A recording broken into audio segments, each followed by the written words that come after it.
wabarakatuh. Puji syukur kita panjatkan kehadirat Allah Subhanahu wa taala atas berkat dan rahmatnya lah sehingga kita bisa berkumpul di hari ini di ruang guru untuk melaksanakan diseminasi budaya positif oleh rekan kita, yaitu calon guru penggerak Ibu Fatimah SPD MPD. Jadi di sini dia akan membawakan materi apa yang dia pelajari di guru penggerak kepada kita semua. Namun sebelum itu kami persilahkan kepada Ibu Kepala Sekolah untuk membuka kegiatan hari ini. Kepadanya kami persilahkan.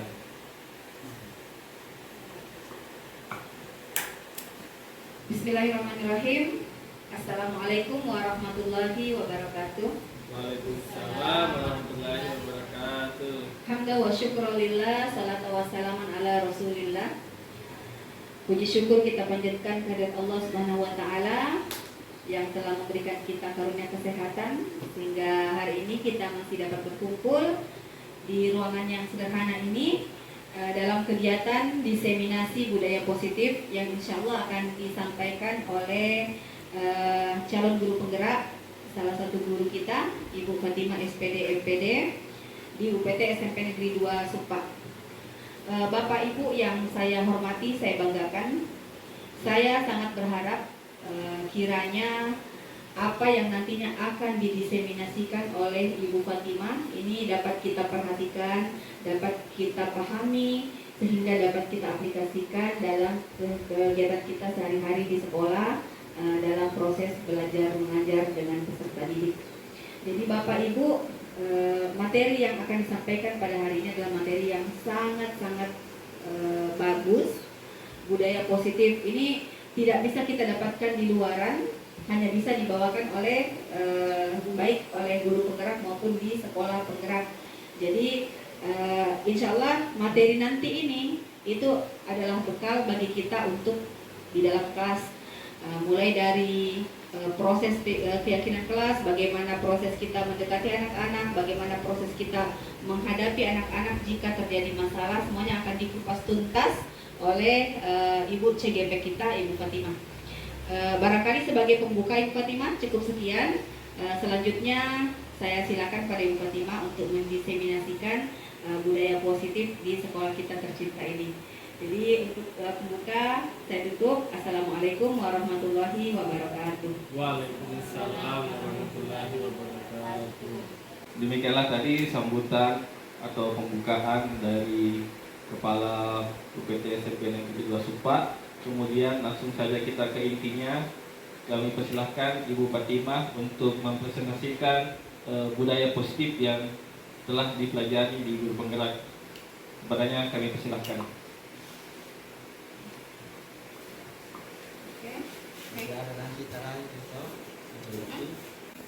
Bismillahirrahmanirrahim. Assalamualaikum warahmatullahi wabarakatuh. Waalaikumsalam. Terima kasih atas kesempatan yang diberikan. Kemudian saya ucapkan terima kasih kepada Bapak dan Ibu guru semua atas kesediaannya mengikuti kegiatan kami ini. Kemudian kita ucapkan alhamdulillah atas segala nikmat yang diberikan kepada kita. Kemudian salam dan taslim kita kirimkan kepada Nabi junjungan kita Rasulullah Sallallahu Alaihi Wasallam. Yang pertama-tama saya minta maaf, saya berdiri di sini bukan berarti saya lebih atau untuk mengajari, tapi kami cuma melaksanakan tugas kami sebagai CGP, yaitu berbagi pemahaman tentang disiplin positif. Jadi ini yang akan kita bahas satu hari ini selama 1 jam ini, yaitu budaya positif. Ada beberapa konsep budaya positif, yaitu perubahan paradigma belajar, disiplin positif, motivasi perilaku manusia, kebutuhan dasar manusia, posisi kontrol guru, keyakinan keras, dan segitiga restitusi. Ini bisa kita lihat Bapak Ibu perubahan paradigma, mungkin bisa dibaca.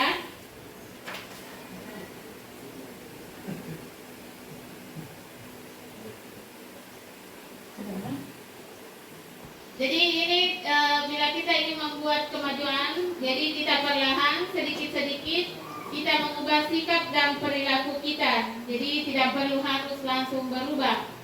Jadi jika kita ingin memperbaiki cara-cara utama kita, maka kita perlu mengubah kerangka acuan kita.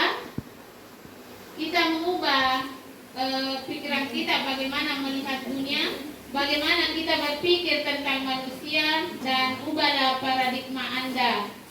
Jadi di sini ada beberapa yang perlu kita ubah.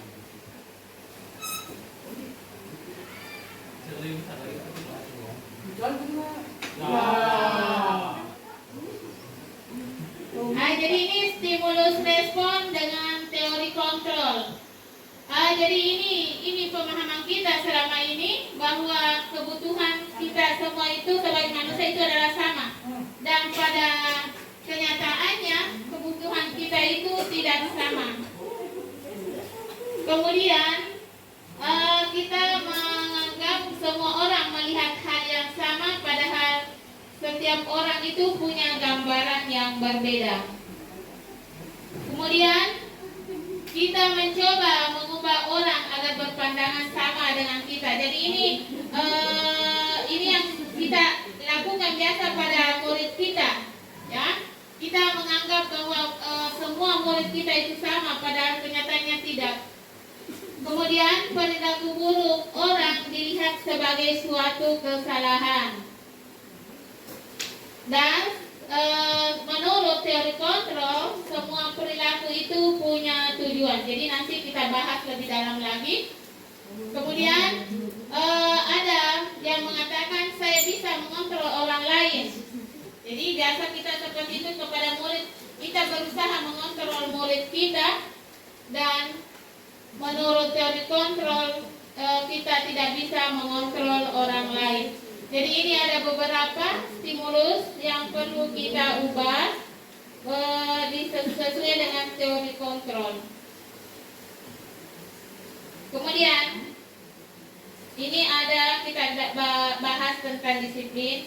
Kira-kira apa yang terlintas di pikiran Bapak Ibu ketika mendengar kata disiplin?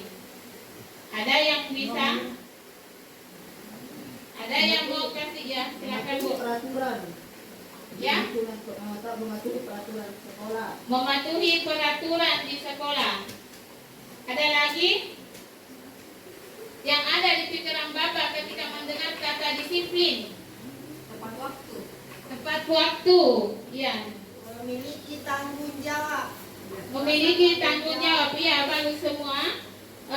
Jadi kita lihat kebanyakan orang akan menghubungkan kata disiplin dengan tata tertib, teratur, dan kepatuhan pada peraturan. Jadi itu yang selama ini kita pahami. Jadi kemudian jika kata disiplin itu juga kita sering dihubungkan dengan hukuman. Jadi kadang kalau orang tidak disiplin kita hukum. Nah, pertanyaan sekarang, apakah disiplin hanya dapat dicapai dengan hukuman? Kita lihat di sini kita belajar tentang disiplin positif tidak harus dengan memberi hukuman. Justru itu adalah salah satu alternatif terakhir dan kalau perlu tidak digunakan sama sekali. Jadi nanti kita bisa mengubah perlakuan kita kepada murid yang selama ini ketika anak-anak tidak berdisiplin kita kasih hukuman.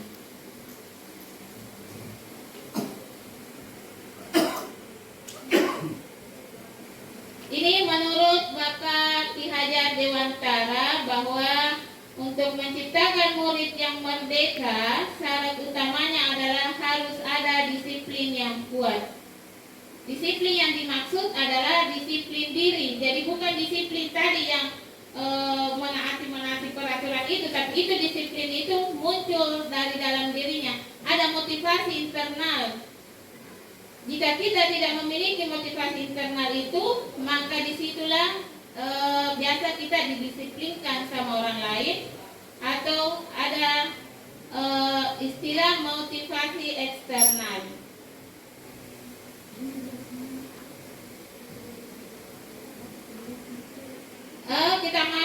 Kita sebagai pendidik, tujuan kita adalah menciptakan anak-anak yang memiliki disiplin diri, sehingga mereka bisa berperilaku dengan mengacu pada nilai-nilai kebajikan universal dan memiliki motivasi intrinsik. Apa saja yang Bapak Ibu ketahui tentang nilai-nilai kebajikan universal? Ada yang pernah dengar Pak? Universal, kebajikan universal.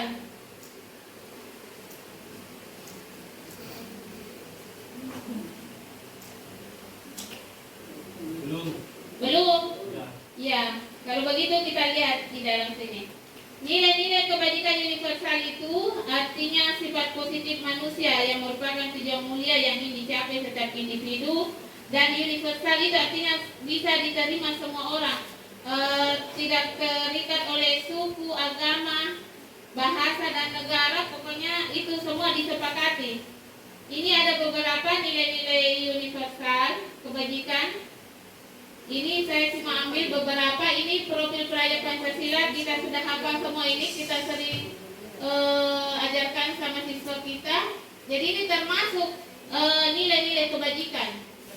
Kemudian ada di sini 7 nilai-nilai kebajikan juga. Ada empati, suara hati, kontrol diri, rasa hormat, kebaikan, toleransi, dan keadilan.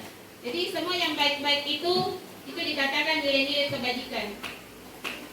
Kemudian ada lagi di sini, ini dari organisasi. Ini jadi masih banyak lagi nilai-nilai kebajikan yang lain, tapi saya ambil sebagian saja sini. Ini yang umum.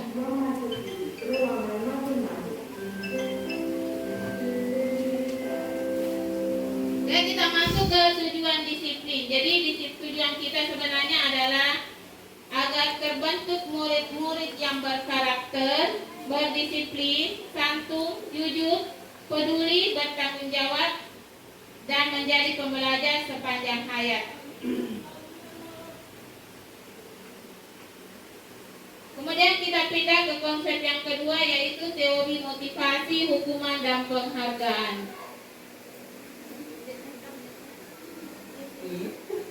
Jadi ini ada 3 motivasi perilaku manusia. Yang pertama itu untuk menghindari ketidaknyamanan atau hukuman. Jadi ini yang sering dilakukan oleh siswa kita, murid kita. Mereka kadang melakukan sesuatu karena takut dihukum. Kemudian untuk mendapatkan imbalan atau penghargaan dari orang lain. Di sini orang berperilaku untuk mendapatkan imbalan atau penghargaan. Kemudian yang ketiga, untuk menjadi orang yang mereka inginkan dan menghargai diri sendiri dengan nilai-nilai yang mereka percaya.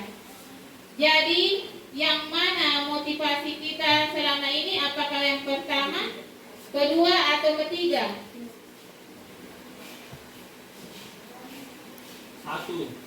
Satu. Ini dari ketiga motivasi tadi, mana yang paling banyak mendasari perilaku murid-murid kita di sekolah? Iya, nomor 1. Rata-rata siswa kita itu berperilaku hanya untuk menghindari ketidaknyamanan atau hukuman. Jadi ini tujuan kita nanti, supaya siswa kita nanti itu menjadi orang yang mereka inginkan, menjadi ke nomor 3. Dan ini yang diharapkan. Oke, kita langsung masuk ke yang ketiga, hukuman dan penghargaan. Jadi ini ada contoh. IPA kurang menguasai, ini contoh praktek guru di kelas. Kejadian ini kasus di kelas, ya. Bisa kita baca kasusnya. Jadi IPA kurang menguasai pelajaran matematika, sehingga pada saat pelajaran berlangsung dia lebih banyak berdiam diri atau menggambar di buku pelajarannya. Kemudian pada saat guru matematikanya menanyakan, IPA menjadi gugup dan tak sengaja menjatuhkan tasnya dari kursi, serta tiba-tiba menjadi gagap pada saat berupaya menjawab. Jadi seluruh kelas tertawa, jadi menertawakan IPA. Jadi kita bisa lihat kasusnya.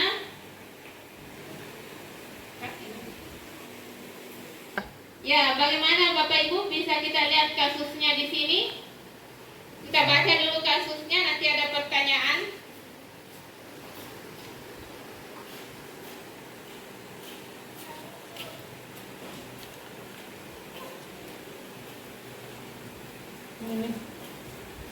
Ya, sekarang kita lihat di sini ada pertanyaannya. Apakah Anda setuju dengan tindakan Pak Seno terhadap IPA? Ada yang bisa? Jadi tadi Pak Seno itu menampilkan siswanya ke depan sehingga jadi bahan tertawaan sama temannya. Dan kita lihat kasusnya kembali. Mungkin bisa Pak kita kasih pendapat Pak.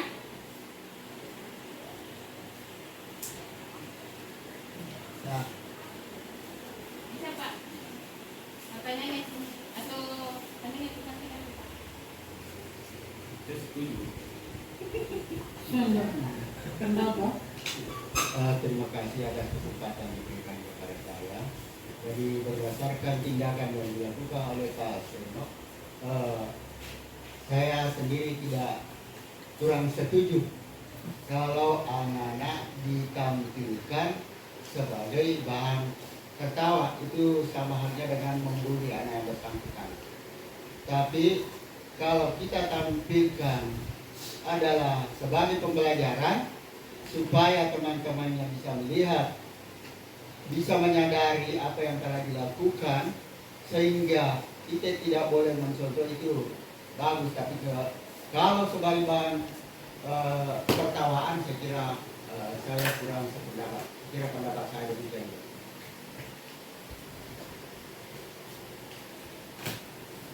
Ya, terima kasih Pak, bagus sekali jawabannya. Ada yang mau menambahkan? Bismillahirrahmanirrahim. Assalamualaikum warahmatullahi wabarakatuh. Assalamualaikum warahmatullahi wabarakatuh. Jadi syukur alhamdulillah karena kita dapat mendapatkan materi yang seperti ini melalui kegiatan diseminasi teman kita Ibu Fatimah. Pada wacana di atas, menurut saya,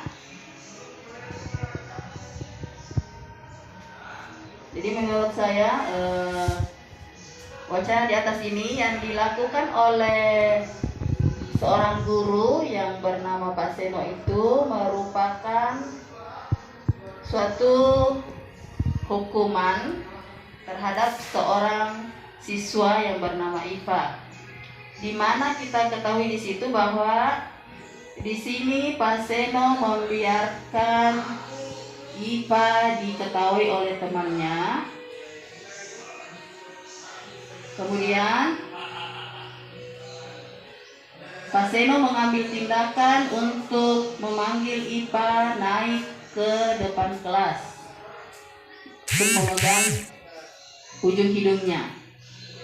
Hal ini termasuk pembulian oleh siswa maupun oleh seorang guru.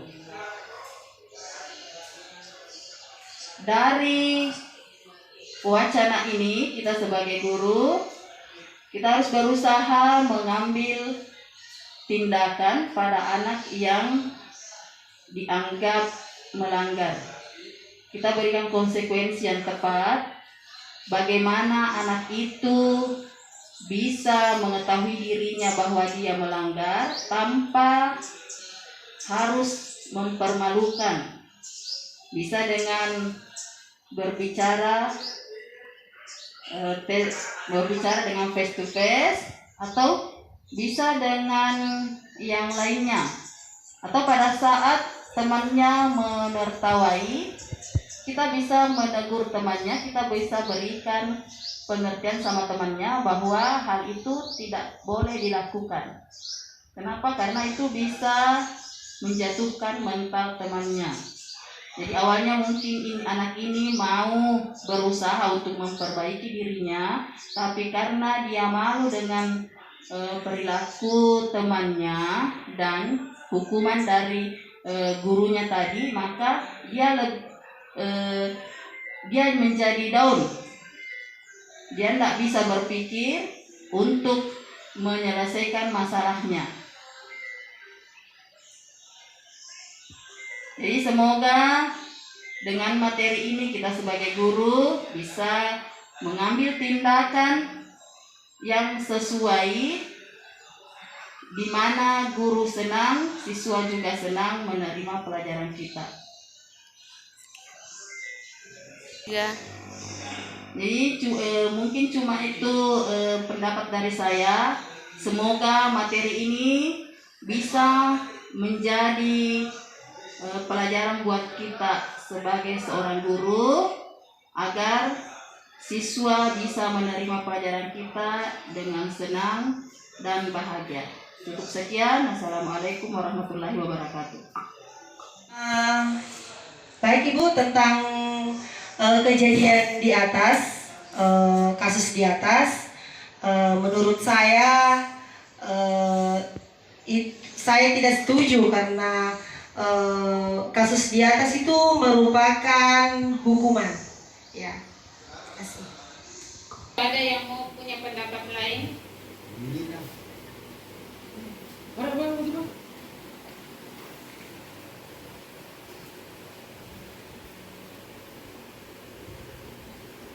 Ya, matematika.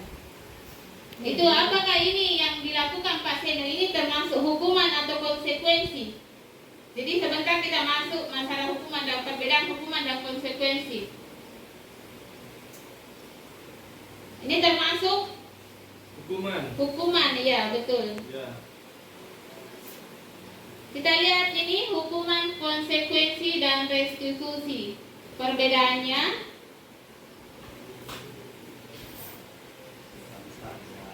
ya, ini hukuman itu adalah sesuatu yang menyakitkan. Ada sesuatu yang menyakitkan yang harus terjadi, kemudian tidak nyaman untuk anak dalam jangka waktu yang panjang. Jadi biasa kita lihat siswa kita, kasihan mereka setelah dihukum, mereka kadang malu.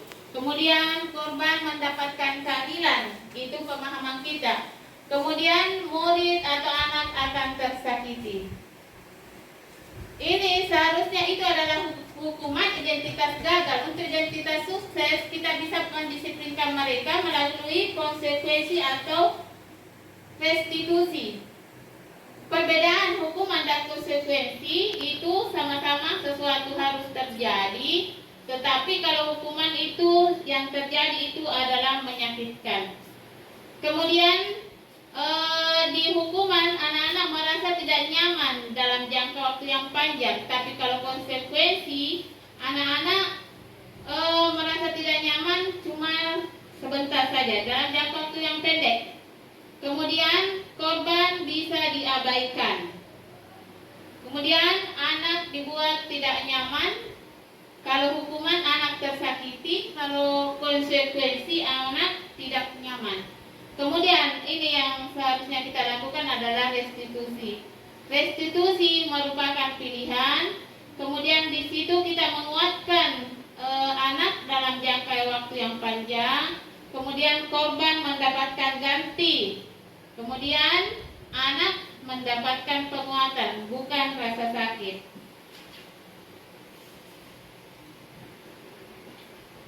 Ini lagi ada beberapa perbedaan antara hukuman, konsekuensi, dan restitusi.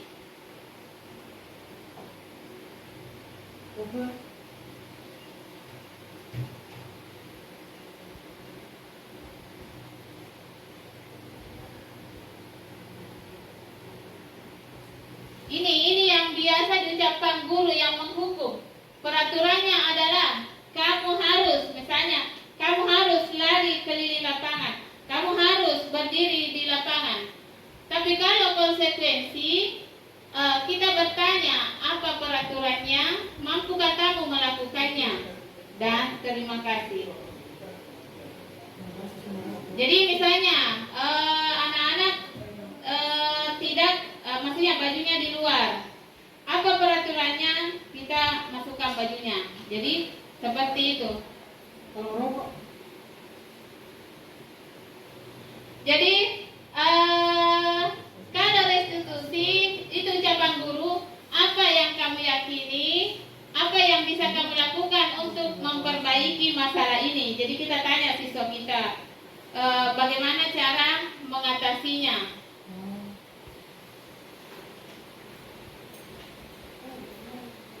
Oke, jadi ada beberapa perbedaan. Kita lanjut. Ini dampaknya hukuman. Biasa murid jadi jadi marah sama guru, kadang rendah diri dan mengasingkan diri. Kita lihat biasa siswa kita yang kita jemput di lapangan, ya jelas dia merasa rendah diri, kemudian merasa tidak diharapkan. Kemudian hukuman itu dibuat oleh guru, tidak ada dalam peraturan. Tidak ada hubungan antara apa kesalahan murid dengan hukuman yang diberikan. Anak-anak terlambat disuruh membersihkan WC, itu tidak ada hubungannya. Jadi itu cuma buatan guru. Kalau konsekuensi, kita lihat itu sudah diketahui dan masuk akal dan dibuat oleh guru dan anak. Jadi ada ini yang ada di peraturan sekolah, ada konsekuensi. Kemudian restitusi itu anak tidak kehilangan waktu, namun bersemangat untuk memperbaiki diri. Kemudian diundang anak-anak untuk mengadakan restitusi.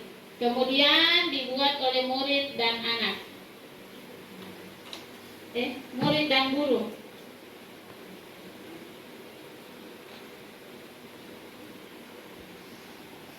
Kemudian ini selanjutnya, ini hukuman menyakitkan.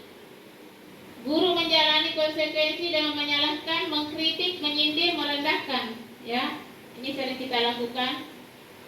Kemudian kalau konsekuensi itu membantu. Guru menyatakan peraturan, jadi kita sesuai peraturan seperti ini. Jika melanggar seperti ini. Kemudian kalau restitusi itu menguatkan murid yang melakukan pelanggaran, dan kita membimbing mereka.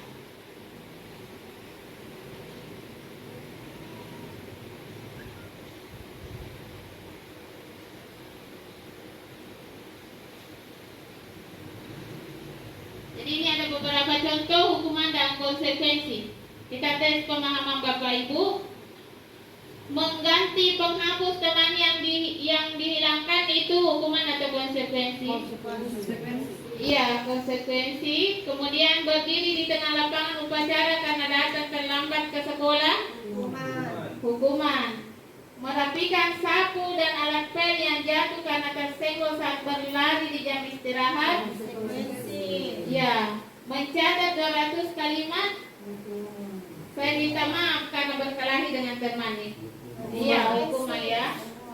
Membersihkan WC sekolah karena tidak mengumpulkan tugas. Iya, hukuman. Kita bisa lihat. Jadi di sini kita bisa lihat yang mana hukuman dan konsekuensi. Jadi ini memang karena kan dia konsekuensi. Misalnya dia menghilangkan penghapus temannya, ya konsekuensinya harus diganti. Kalau ini berdiri di tengah lapangan karena datang terlambat, itu tidak ada hubungannya, ya.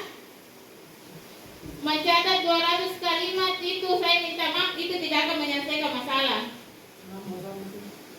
Iya. Dan ini peraturan semua yang dibikin oleh guru. Ini yang guru yang tentukan ini. Tidak ada terjadwal, tidak ada tertulis.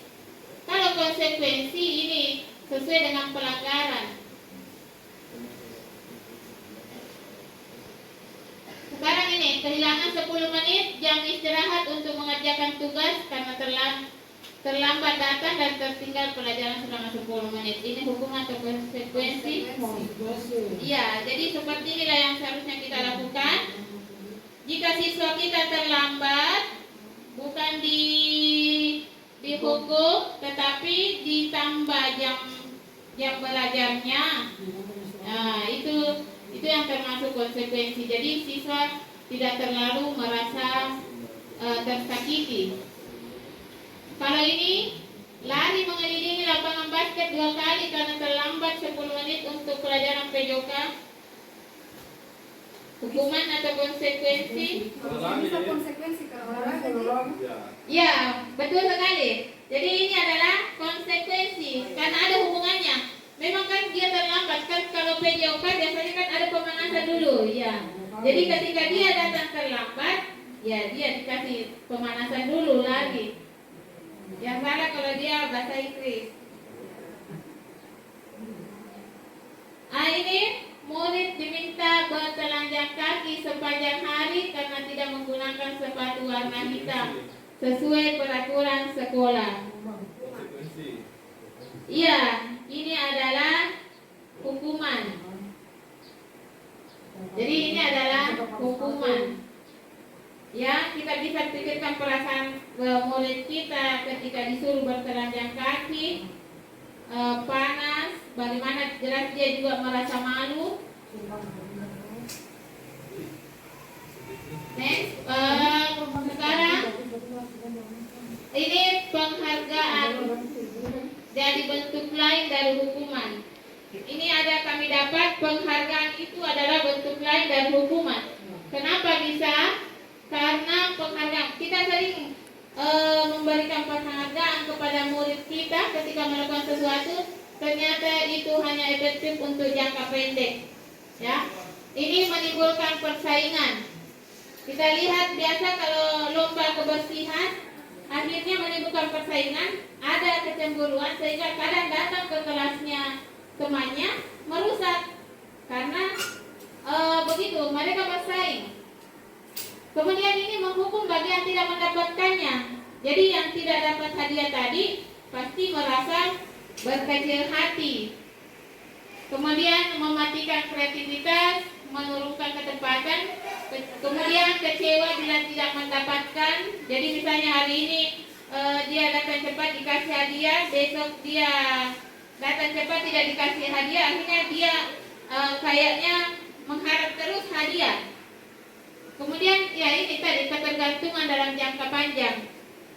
Mereka akan terbiasa berbuat karena mengharapkan hadiah, penghargaan.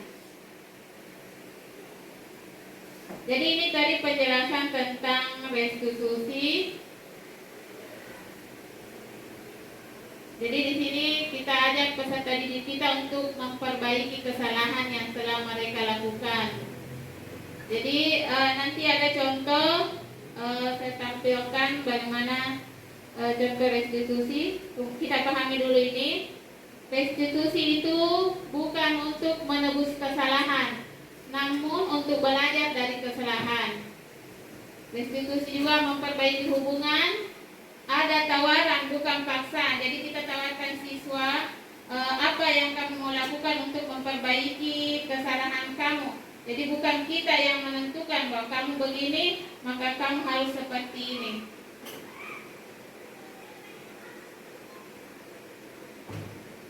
Jadi restitusi itu berfokus pada solusi, kemudian mengembalikan murid yang berbuat salah pada kelompoknya. Ini juga perlu kita pahami dalam disiplin positif ini, kebutuhan dasar manusia. Jadi kita pahami bahwa setiap orang yang melakukan sesuatu itu kadang karena ingin memenuhi kebutuhan dasarnya. Jadi sebagai manusia kita punya 5 kebutuhan dasar. Yang pertama itu bertahan hidup. Kemudian kita butuh kasih sayang. Jadi semua orang butuh kasih sayang. Kita butuh kebebasan, kemudian kesenangan dan penguasaan. Jadi ini ada 5 kebutuhan dasar kita. Kita bisa lihat contoh ini, kebutuhan dasar manusia ini pengaplikasiannya ya. Ibu ini guru wali kelas 2 SD, sedang bingung menghadapi ulas salah satu murid di kelasnya. Itu selalu meminta bekal makan siang temannya mereka dengan paksa. Jadi kira-kira apa alasan Benny melakukan hal itu? Jadi banyak alasan yang bisa dimunculkan oleh Benny, tergantung dari kebutuhannya tadi, kebutuhan apa yang ingin dia penuhi sehingga melakukan hal itu.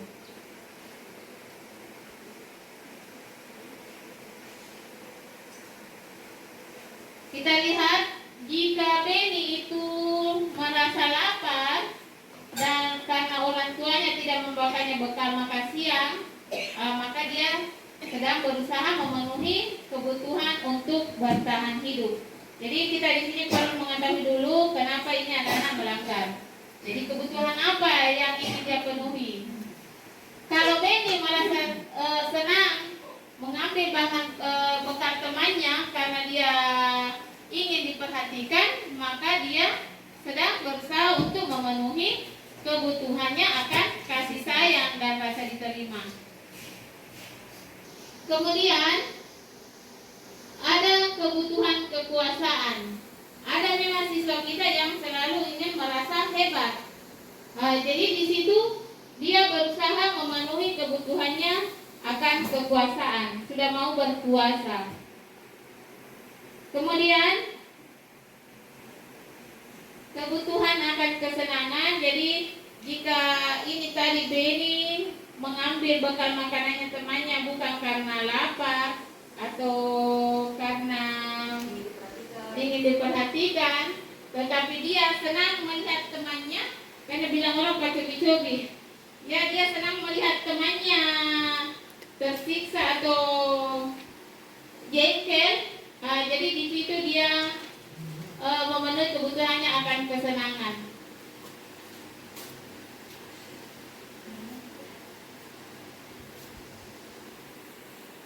Kita masuk ke konsep berikutnya, yaitu posisi kontrol. Ini yang menarik karena ini yang bersentuhan langsung dengan kita, 5 posisi kontrol kita sebagai guru.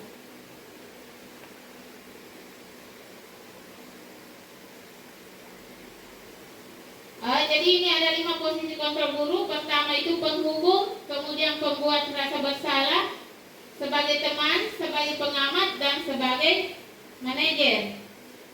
Kira-kira kita berada di posisi yang mana?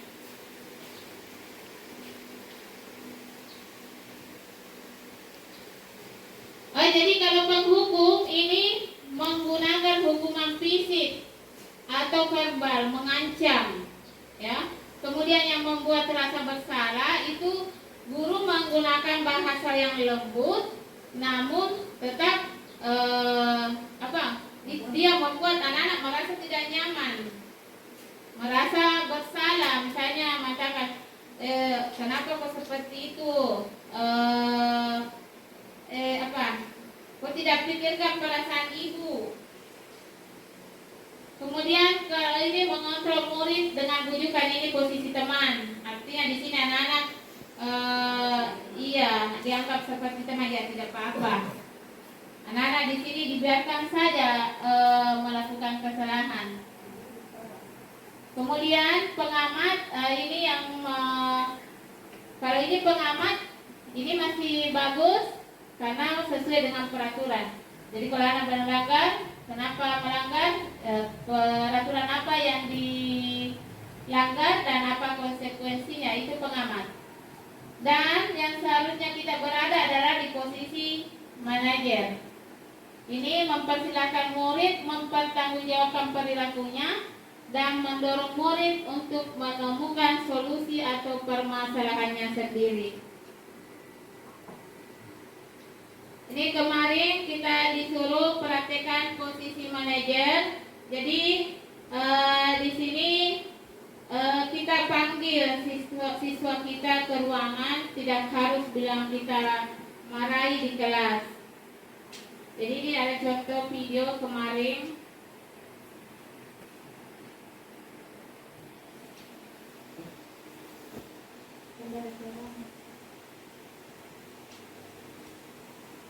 Ada suara tunggu.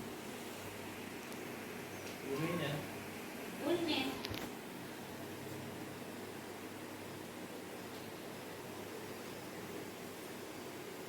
Jadi di sini kita berbicara kepada murid. Kita bicara kepada murid, kita tanya apa alasan dia melakukan pelanggaran itu,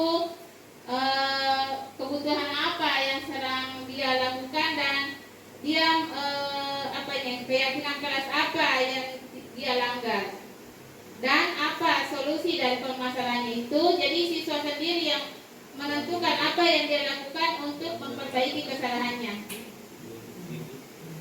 Kita lewati kan tidak suaranya. Lanjut, siapakah yang mengatakan ini bahasa-bahasa guru, sampai kapanpun kamu tidak akan menjadi orang yang berhasil, ya. Saya merasa kecewa denganmu hari ini. Ini yang membuat merasa bersalah, saya kecewa.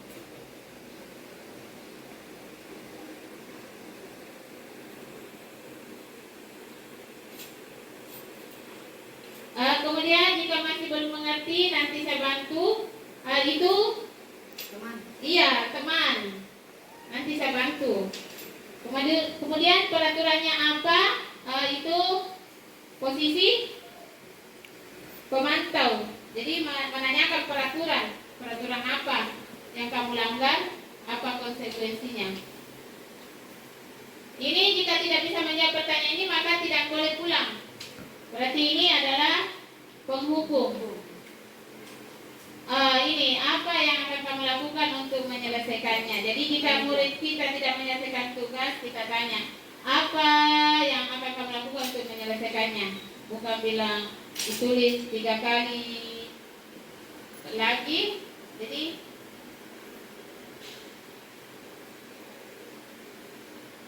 lanjut, keyakinan kelas. Ini juga salah satu konsep disiplin positif, keyakinan kelas di kelas. Mengapa keyakinan kelas? Mengapa tidak peraturan kelas saja? Yang biasa kita berlakukan itu adalah peraturan kelas. Iya.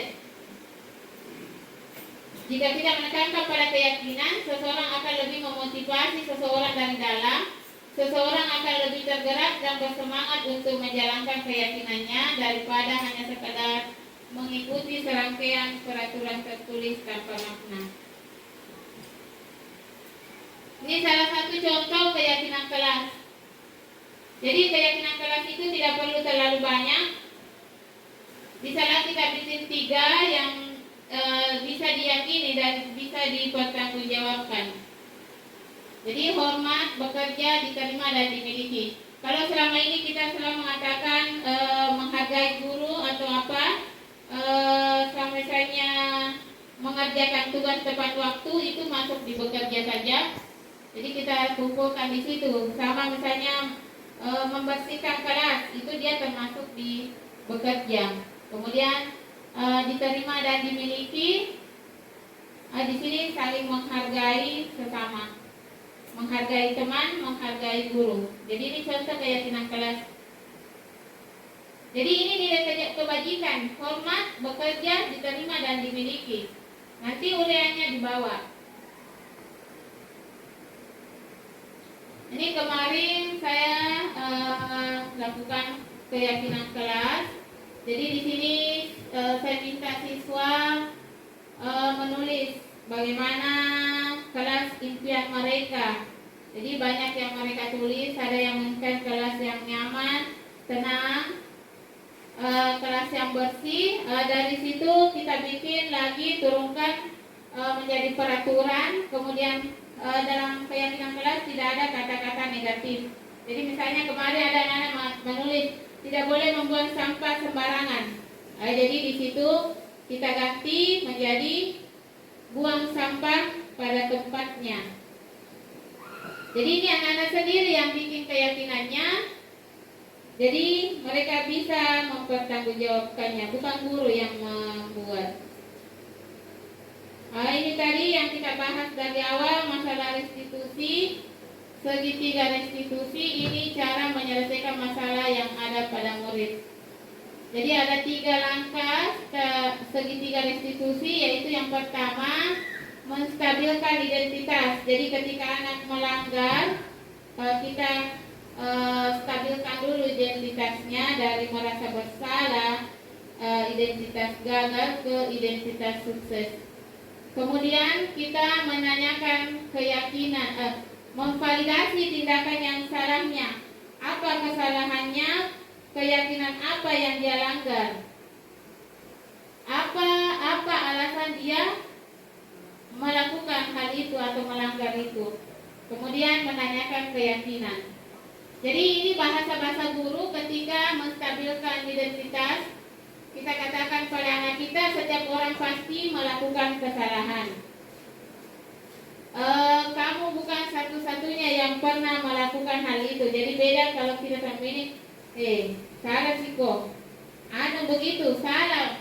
Jadi justru kita stabilkan identitas siswa kita dulu, mengatakan semua orang pasti pernah berbuat salah. Tidak ada manusia yang luput dari kesalahan. Kemudian di sini validasi tindakannya, ucapan guru, kamu tentu punya alasan. Jadi kita biasanya kenapa kamu melakukan itu? Kenapa kamu pukul teman kamu? Apa alasannya? Kemudian adakah cara yang lebih efektif untuk mendapatkan apa yang kamu butuhkan? Jadi misalnya ditanya, kenapa kamu memukul temanmu? Dia mengambil buku saya, Bu. Kita bisa tanya, tidak adakah cara lain yang lebih efektif supaya bukumu itu bisa kembali tanpa menyakiti teman? Kemudian menanyakan keyakinan kelas apa yang kita sepakati. Jadi seperti tadi, saling menghargai, diterima dan menerima. Kemudian kamu ingin menjadi seperti apa? Jadi di sini tidak ada hukuman atau konsekuensi, tetapi kita menyelesaikan masalah.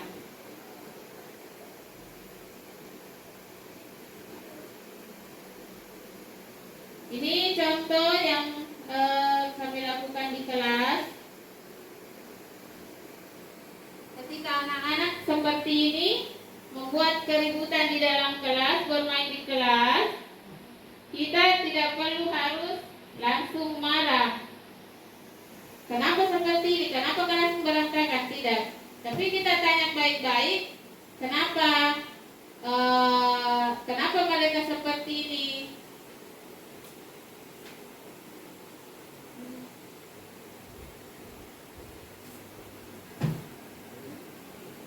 Jadi tujuan akhirnya adalah di sini anak-anak bisa mencari solusi dari permasalahan yang mereka timbulkan. Jadi di sini kelasnya berantakan, tidak teratur. Akhirnya saya tawarkan jadi kalau seperti ini apa yang harus kita lakukan. Jadi mereka di sini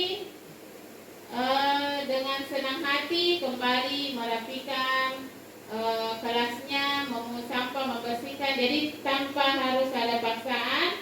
Jadi mereka dengan senang hati melakukannya kembali. Jadi intinya di sini siswa menemukan solusi dari apa yang permasalahan yang mereka buat dan melakukannya dengan senang hati tanpa harus intimidasi. Terima kasih. Sudah sampai, mungkin ada bisa sharing pendapat atau bagaimana?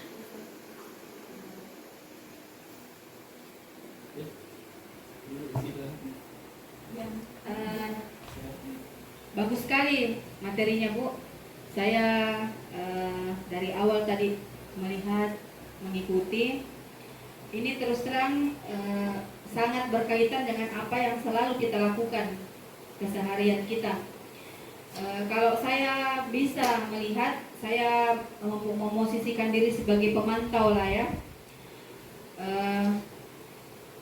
Sebagian besar dari kita, termasuk saya sendiri, terkadang berada pada posisi sebagai penghukum.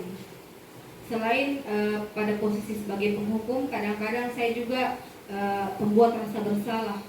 Jadi kalau saya lihat 5 posisi kontrol ini, kelima-limanya kayaknya pernah saya lakukan. Kelima-limanya pernah saya lakukan.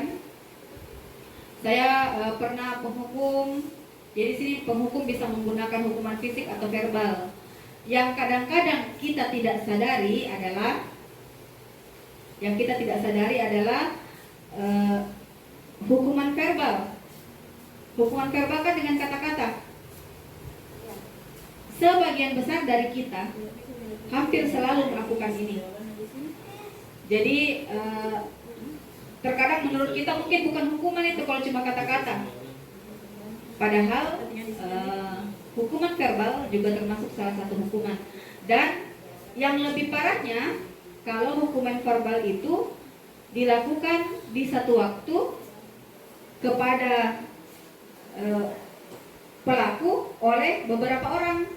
Nah, jadi kadang-kadang misalnya 5 orang kita berada di situ, 5-limanya memberikan hukuman verbal. Ini kita bisa bayangkan bagaimana jika kita berada pada posisi sebagai si pelaku.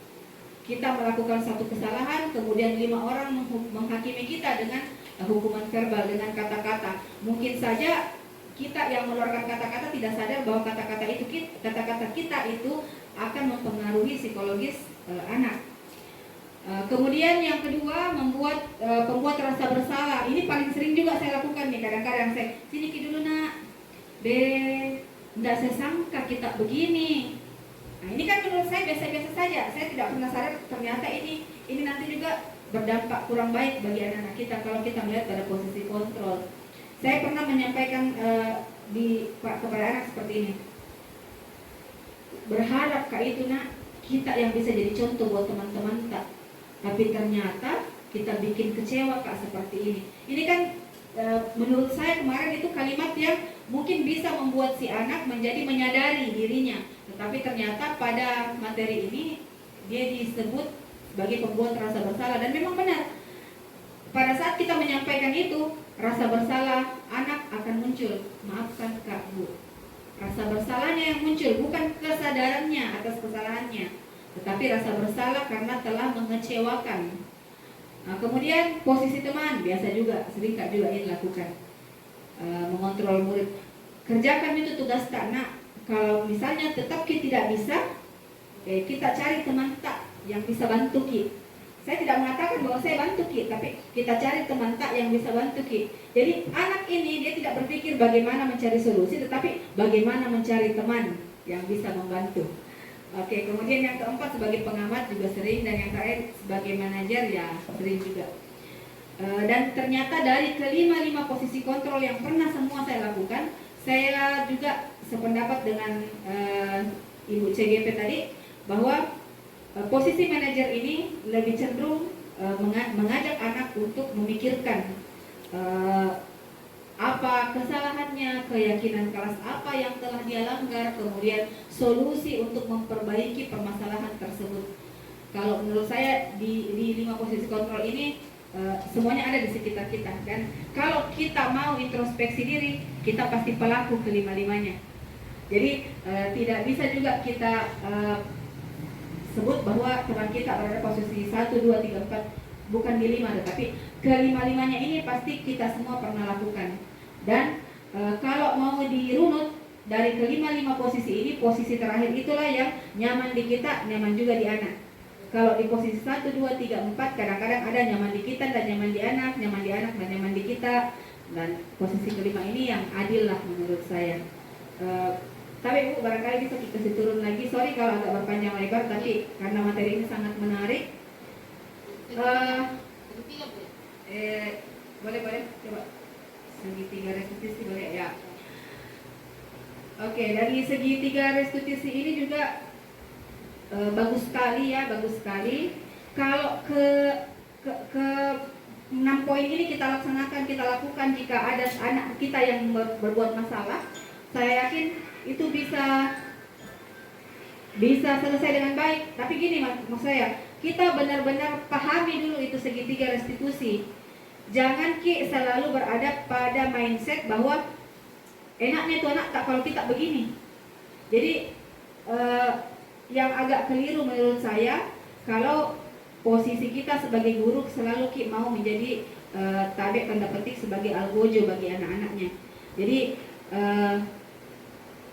kenapa kita tidak membuka ruang untuk memberi anak cara yang enak juga di dia? Jangan selalunya mau, saya tidak mengatakan kita mau enak sendiri, tidak.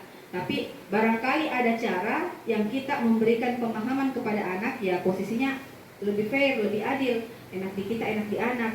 Jadi kalau ini benar-benar kita pahami, saya sayangkan sekali yang tidak dapatkan materi ini ya.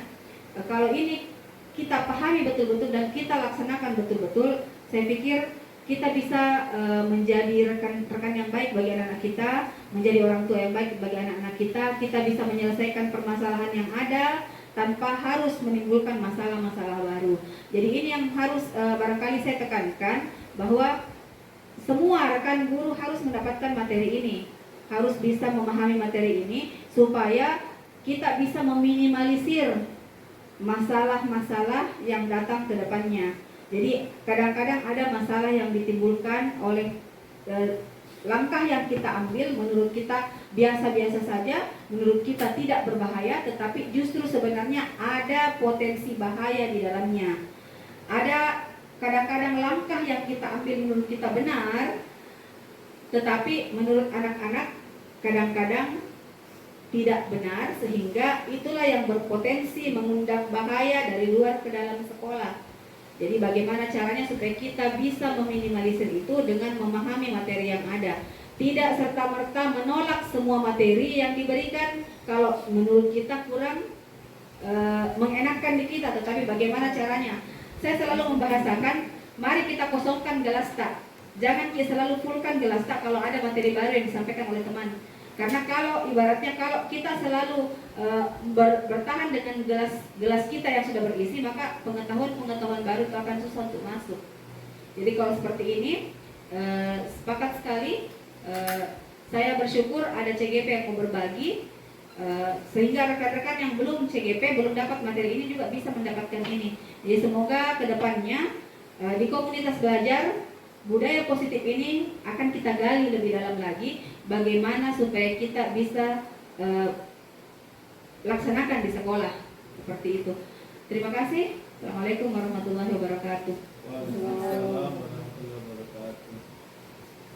Ya, terima kasih banyak Bu atas tambahannya, luar biasa apa yang Ibu sampaikan. Saya kira apa yang Ibu sampaikan itu lebih menguatkan lagi pemaparan materi saya. Mungkin ada teman lagi yang masih mau, atau kalau sudah tidak ada lagi, Pastor, bagaimana Pastor?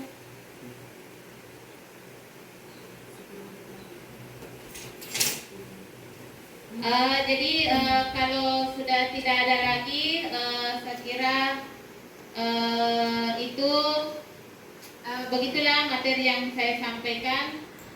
Semoga apa yang saya sampaikan di sini bisa lebih menambah pemahaman kita, termasuk saya sendiri.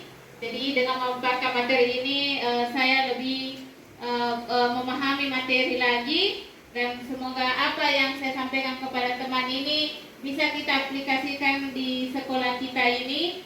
Kita bisa ciptakan lingkungan yang positif, kita ciptakan tumbuhkan budaya positif di sekolah kita ini. Tentunya semuanya itu untuk murid-murid kita yang merupakan generasi masa depan buat generasi bangsa kita. Sekali lagi saya ucapkan terima kasih Bapak Ibu atas kesempatannya yang diberikan dan kesediaannya mengikuti kegiatan kami ini. Saya tutup dengan mengucapkan alhamdulillahirobbilalamin. Assalamualaikum warahmatullahi wabarakatuh. Ya, upload dulu untuk Oke, itulah tadi materi yang disampaikan oleh Ibu Fatimah SPD MPD. Kami rasa ilmu yang diberikan itu sangat bermanfaat. Semoga kita semua di sini bisa menerapkannya kepada siswa kita di sekolah ini. Jadi untuk hari ini saya rasa cukup. Sekian. Assalamualaikum warahmatullahi wabarakatuh. Waalaikumsalam warahmatullahi wabarakatuh.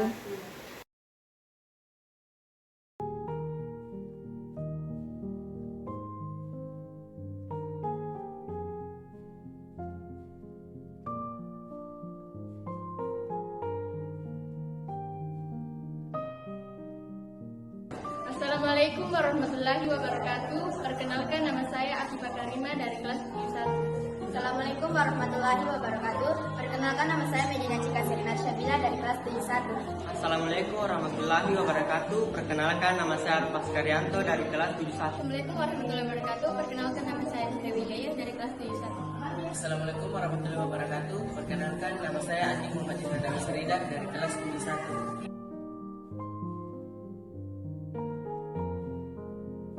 Saya sangat bersemangat. Senang sekali. Semangat. Sangat senang karena seru sekali. Senang sekali.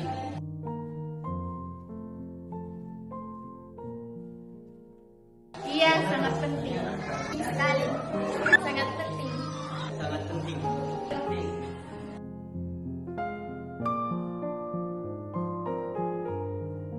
Dapat membuat kita menjadi lebih baik lagi. Dapat membuat kita lebih disiplin. Karena dapat menunjukkan rasa tanggung jawab. Organisasi kode dengan lebih rapi dan membuat kita lebih menghargai orang lain.